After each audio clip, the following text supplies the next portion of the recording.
मित्रों, किसी के द्वारा जब आपको अत्यधिक प्रेम मिले तो आपको शक्ति बहुत मिलती है। और अगर किसी को आप ज़्यादा प्रेम करते हैं तो आपको साहस मिलता है। जय श्री कृष्ण मित्रों, फिर एक बार बहुत बहुत हार्दिक स्वागत है आप सभी का। आज हम बात करेंगे उनके बारे में जिनका नाम अंग्रेजी के पी लेटर से शुरू होता है। मित्रों, अगर आपके नाम का प्रथम अक्षर अंग्रेजी के पी लेटर से शुरू होता है तो ये राशिफल आपके लिए है। मित्रों, व्यक्ति के नाम के प्रथम अक्षर से व्यक्ति के बारे में बहुत कुछ जाना जा सकता है।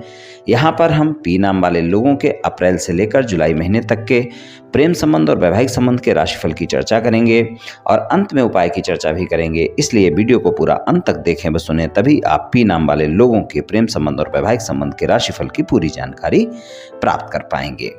सबसे पहले हम जानेंगे कि पी नाम वाले लोग किस तरह के होते हैं, संक्षिप्त में चर्चा करेंगे और उसके बाद राशिफल की चर्चा करेंगे। चलिए मित्रों, जानते हैं पी नाम वाले कैसे होते हैं। तो पी नाम वाले लोग जो होते हैं वो बहुत ही आकर्षक होते हैं, बेहद ही आकर्षक होते हैं दिखने में, और थोड़े से रिजर्व स्वभाव के होते हैं। यानी दुनिया से ज़्यादा मतलब नहीं रखते, अपने कामों में व्यस्त रहते हैं, सच बोलना ज़्यादा पसंद होता है। और कम ही लोग पी नाम वाले ऐसे होते हैं जो ज़्यादा झूठ बोलते हैं, वरना बहुत ही कम झूठ बोलने वाले लोग होते हैं, ज़्यादातर सच बोलने वाले लोग होते हैं। धर्मशास्त्रों को समझने वाले होते हैं, उलझनों और समस्याओं को सुलझाने की क्षमता भी रखते हैं। धार्मिक और बुद्धिमान तो होते ही हैं और मीठा बोलते हैं, यानी इनके वचन प्रिय होते हैं।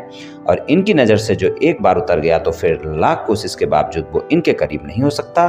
फिर चाहें ये उसको माफ़ कर भी दें फिर भी वो इनके करीब नहीं होता है। इनके अंदर हमेशा एक संघर्ष चलता रहता है, इनके मन में हमेशा कुछ न कुछ चलता रहता है। लेकिन दिखने में आपको ये एकदम शांत लगेंगे, किसी को पता नहीं चलने देते हैं। ये लोग दुखी रहकर भी दूसरों को सुख देना चाहते हैं। थोड़े से जिद्दी स्वभाव के भी होते हैं पी नाम वाले। अपने घर परिवार पर इनका ध्यान बहुत ज़्यादा रहता है, कभी भी किसी को गलत सलाह नहीं देते हैं और जिससे किसी को नुकसान हो ऐसी सलाह तो ये कभी भी नहीं देंगे। बहुत ही सच्चाई के साथ अपना प्रत्येक रिश्ता निभाते हैं, कोई इन्हें अपनों से अलग नहीं कर सकता। ये अपने घर परिवार का विशेष ख्याल रखते हैं। ये लोग अपने कामों को खुद ही करना पसंद करते हैं, बहुत ही मेहनती और ईमानदार होते हैं। ये अपने ज़्यादातर कामों को खुद ही कर लेते हैं, इसलिए इनको तारीफ भी मिलती है। आसानी से क्रोध नहीं आता है, लेकिन अगर किसी बात को लेकर क्रोध आ गया तो फिर ज़्यादा क्रोध आता है। ये लोग आध्यात्मिक भी हो सकते हैं, इनको भगवान के प्रति भी आस्था होती है। और पी नाम वाले लोग जो होते हैं वो प्रेम के मामले में भी सच्चे होते हैं। ये अपने जीवन साथी को ही सब कुछ मानने वाले होते हैं और अपने जीवन साथी को सदा खुशी देखना चाहते हैं। सीधे तौर पर कहें तो ये प्रेम निभाना जानते हैं, जिससे प्रेम करते हैं उसको सदा खुश रखने की कोशिश करते रहते हैं। पी नाम वाले लोग बहुत ही शानदार लोग होते हैं और पी नाम वाले लोग जो होते हैं बहुत ही व्यवहारिक भी होते हैं। तो कुछ इस तरह के पी नाम वाले लोग होते हैं। चलिए अब पी नाम वाले लोगों के अप्रैल से लेकर जुलाई तक के प्रेम संबंध और वैवाहिक संबंध के राशिफल की चर्चा शुरू करते हैं। सबसे पहले प्रेम संबंध की बात शुरू करते हैं। प्रेम संबंधों के मामले में जो पी नाम वाले लोग हैं उनको अप्रैल से लेकर जुलाई तक की अगर हम बात करें तो यहाँ पर सामान्य परिणाम आपको मिलेंगे। प्रेम संबंधों के मामले में आपके साथी पर आपका भरोसा तो बढ़ेगा, लेकिन आप ध्यान रखकर चलें कि गलतफहमियां भी पीछा नहीं छोड़ेंगी।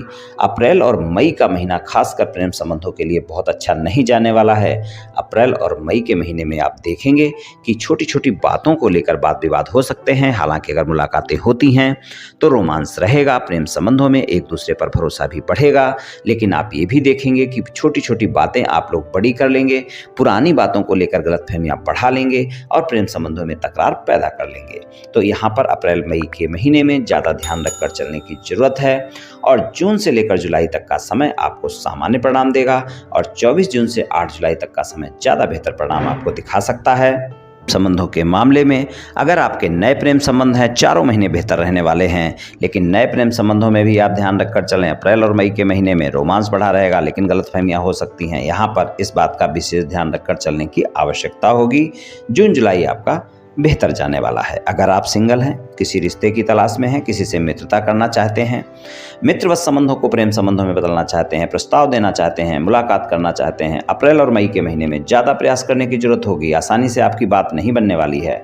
हालांकि ऐसा भी नहीं है कि अप्रैल और मई के महीने में आप प्रस्ताव नहीं दे सकते हैं, दे सकते हैं, लेकिन अधिक प्रयास करना होगा। साथी का चयन भी करते वक्त आपको ध्यान रखना होगा, नहीं तो अगर आपका प्रस्ताव स्वीकार किया गया तो वो साथी आपके साथ लंबे समय तक साथ नहीं निभाएगा। जून और जुलाई के महीने इसके लिए बेहतर रहेंगे, उसमें भी 24 जून से लेकर 8 जुलाई तक का समय ज़्यादा बेहतर परिणाम दिखाएगा।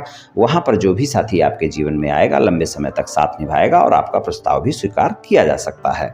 वो समय आपके लिए सबसे ज़्यादा बेहतर रहने वाला है। और बात करें कि अगर कोई नो कॉन्टैक्ट सिचुएशन चल रही है, कोई वाद विवाद चल रहा है, यानी आपके पहले प्रेम संबंध थे लेकिन आजकल आपकी बातचीत नहीं हो पा रही है और आप चाहते हैं कि साथी आपके जीवन में दोबारा वापस आए, तो वहाँ पर भी आपके लिए जून और जुलाई ज़्यादा बेहतर है। अप्रैल और मई के महीने में आपको स्पष्टता से बातों को सुलझाना होगा और जिन बातों को लेकर वाद विवाद हुए हैं आपको अपने साथी को शेयर करना होगा। और अगर आपके प्रेम संबंध एक से ज़्यादा जगह हैं तो वहाँ पर भी आपको ईमानदारी में आना होगा, क्योंकि ये समय ऐसा है जब आपका प्रेमी प्रेमिका आपके बारे में पूरा जानना चाहेगा, सच्चाई, ईमानदारी और वफादारी की बातें करेगा। और वहाँ पर अगर आप सच्चे नहीं हैं तो फिर आपकी no contact situation contact situation में बिल्कुल नहीं बदलेगी और आपका साथी दोबारा से संबंधों में नहीं आएगा। और अगर आपने झूठ बोलकर दोबारा से संबंधों में अपने साथी को बुला भी लिया तो आप ध्यान रखें कि फिर भी आपके लंबे संबंध नहीं चलेंगे, क्योंकि बहुत जल्दी ही आपके प्रेम संबंधों में जो भी खामियां हैं, यानी कि जो भी आपने झूठ बोलकर संबंध बनाए हैं, दोस्ती की है, वो आपके साथी को अवश्य ही पता चल जाएंगे और यहाँ पर आपके संबंध खराब हो जाएंगे। तो ध्यान रखें कि नो कॉन्टैक्ट सिचुएशन को कॉन्टैक्ट सिचुएशन में बदलना चाहते हैं तो आप अपने साथी के साथ ईमानदार रहें और अगर आपने गलती की है तो आपको सॉरी बोलने में भी पीछे नहीं होना चाहिए। इस बात का आप ध्यान रखकर चलें। किसी तीसरे व्यक्ति की एंट्री बिल्कुल ना लें। अपने संबंधों में जो भी बातें हैं अपने साथी से डायरेक्ट करें तो ही आपको ज़्यादा अच्छे परिणाम मिलेंगे। अगर प्रेम संबंध बहुत पहले से हैं, आप उनको विवाह संबंधों में बदलना चाहते हैं तो आप 22 अप्रैल तक प्रयास करें, आपको ज़्यादा अच्छे परिणाम देखने को मिलेंगे। आपके परिवार वाले भी मानेंगे और आपका साथी भी मान सकता है। 22 अप्रैल तक का समय वहाँ पर ज़्यादा बेहतर है। उसके बाद में किया गया प्रयास आसानी से सफलता नहीं दिलाएगा। वहाँ पर आपको बहुत ही मुश्किल है कि आपका साथी और आपके परिवार वाले पूरी तरह से राजी हों। गलतफहमियाँ वहाँ पर आपका पीछा नहीं छोड़ेंगी। 22 अप्रैल तक का समय इसके लिए ज़्यादा बेहतर है। तो प्रेम संबंधों में कुल मिलाकर अगर देखें तो मिला जुला सा रहने वाला है। यहाँ पर आपको मिश्रित परिणाम मिलने वाले हैं इन 4 महीनों में। वैवाहिक संबंधों की बात कर लेते हैं। वैवाहिक संबंधों के लिए 22 अप्रैल तक का समय सबसे बेहतर है। इन 4 महीनों में जीवन साथी के साथ अगर कोई भी मनमुटाव चल रहा है, 22 अप्रैल तक प्रयास करें, वो मनमुटाव समाप्त हो जाएगा। यहाँ पर आपके संबंध काफ़ी मधुर रहेंगे और 22 अप्रैल तक के समय में काफ़ी मधुरता देखने को मिलेगी आपके जीवन साथी के साथ। और वहाँ पर संबंधों में जो भी छोटे मोटे वाद विवाद हैं आप देखेंगे खुद समाप्त हो जाएंगे। और अगर नहीं समाप्त होते हैं तो अगर आप प्रयास करते हैं तो आपके वाद विवाद समाप्त हो जाएंगे। 22 अप्रैल तक का समय कुछ ऐसा ही रहने वाला है। 22 अप्रैल से 31 जुलाई तक के समय में आपके संबंध आसानी से जो है सामान्य नहीं होंगे। अगर कोई वाद विवाद चल रहा है और वहाँ पर पुरानी बातों को लेकर आप दोनों आपस में झगड़ सकते हैं, वाद विवाद कर सकते हैं। रोमांच ज़्यादा रहने वाला है। 22 अप्रैल से 31 जुलाई के बीच में आप अपने जीवन साथी के साथ समय भी ज़्यादा गुजारेंगे, लेकिन आप देखेंगे कहीं आपकी यात्रा भी हो सकती है, लेकिन आपकी छोटी छोटी बातें बड़ी हो जाएंगी। ससुराल पक्ष के लोगों के बारे में इस समय पर 22 अप्रैल से 31 जुलाई के बीच में किसी भी प्रकार की टीका टिप्पणी करने से बचें। अगर वहाँ पर कोई भी वाद विवाद होता है तो वो बड़ा रूप लेगा, आप ध्यान रखकर चलें, छोटी छोटी बातें बड़ी हो जाएंगी। इसलिए वाणी पर संयम अवश्य रखें और दोनों संबंधों में, प्रेम संबंध हो, विवाह संबंध, वाणी पर संयम रखना बहुत आवश्यक रहेगा चारों महीने। और ससुराल पक्ष की यहाँ पर मैं बात कर रहा था तो ससुराल पक्ष के लोगों के लिए आप ध्यान रखें, किसी भी प्रकार की टीका टिप्पणी अपने जीवन साथी के सामने भी ना करें। और 22 अप्रैल से 31 जुलाई के बीच में अगर आपने इन बातों का ध्यान नहीं रखा तो ससुराल पक्ष के लोगों के साथ वाद विवाद आपके अगर हैं तो बढ़ सकते हैं, नहीं तो हो भी सकते हैं। इस बात का आपको ध्यान रखकर चलने की आवश्यकता होगी। और अपने जीवन साथी के साथ जैसा मैंने बोला है, कोई भी वाद विवाद है 22 अप्रैल तक सुलझाने का प्रयास करें। उसके बाद धैर्य और संयम का परिचय दें, अपने जीवन साथी की बातों को भी सुनें। अगर परिवार के किसी सदस्य के साथ कोई भी बात होती है तो आप तुरंत प्रतिक्रिया देने से बचें, अपने जीवन साथी की बातों को भी ध्यान से सुनें। वैवाहिक संबंधों को सामान्य रखने के लिए इस बात का ध्यान रखें। अगर आप विवाहित हैं, किसी रिश्ते की तलाश में हैं, आप चाहते हैं कि कोई ना कोई रिश्ता आपके जीवन में आए और आपकी शादी की बात बने, तो वहाँ पर भी 22 अप्रैल तक ज़्यादा बेहतर समय है। अगर आपकी कहीं कोई बातचीत चल रही है तो 22 अप्रैल तक ही उसको फाइनल कर लें, आपके लिए ज़्यादा अच्छा रहेगा। आपकी बातचीत पक्की हो सकती है और आपकी शादी की बात भी पक्की हो सकती है। तो इस बात का आप ध्यान रखकर चलेंगे तो ज़्यादा अच्छा रहेगा। तो कुछ इस तरह के परिणाम वैवाहिक संबंधों में देखने को मिल सकते हैं। और प्रेम संबंधों की बात मैं पहले कर चुका हूँ। उपाय की बात कर लेता हूँ। तो आप ऐसा करें कि बुधवार के दिन गाय की सेवा करें, गाय को कुछ न कुछ खाने को दें, अच्छा रहेगा। और शनिवार के दिन आप किसी गरीब व्यक्ति को भोजन का दान करते रहें, आपको काफ़ी लाभ देखने को मिलेगा। तो ये दोनों उपाय आप कर लें मित्रों, निश्चित ही आपको लाभ मिलेगा। तो मित्रों, आज मैंने आपसे पी नाम वाले लोगों के प्रेम संबंध और वैवाहिक संबंध के राशिफल के बारे में कुछ चर्चा की। ये राशिफल सामान्य राशिफल है, सभी जातकों पर पूर्ण रूप से प्रभावी होगा ऐसा संभव नहीं है, क्योंकि आपकी जन्म कुंडली पर भी बहुत कुछ निर्भर करता है। आप सभी स्वस्थ रहें, आयुष्मान रहें, धनवान रहें, ऐसी मेरी श्री कृष्ण भगवान से प्रार्थना है। जय श्री कृष्ण।